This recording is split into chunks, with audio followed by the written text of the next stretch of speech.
அனைவருக்கும் வணக்கம். நான் உங்கள் ஜெயம் வேணுகோபால். 1 மினிட் ரூல் என்ற வரிசையில் உங்கள் ஜாதகத்தில் பணம் அப்படிங்கிற தலைப்பில் நம்ம பேச போகிறோம்.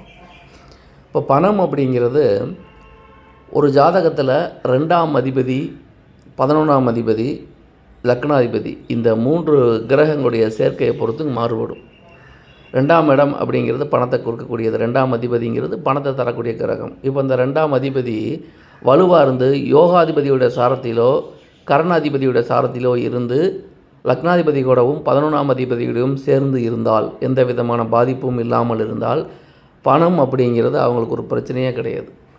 தேவையில்லாமல் இருக்கும், தேவைக்கு தகுந்த பணம் வரும், சரளமாக உபரியாக அதிக பணம் இருக்கும். அப்படிங்கிறது இந்த 1, 2, 11 அந்த அவர்கள் வாங்கிய சாரம், வீடு கொடுத்தவர், சாரம் கொடுத்தவர், இவர் எல்லாமே வலுவாக இருந்துட்டால் அது பணங்காசை பொறுத்த வரைக்கும் கவலைப்படாத ஜாதகம் இந்த அமைப்புடைய ஜாதகம். இவை பொதுவானது. நன்றி.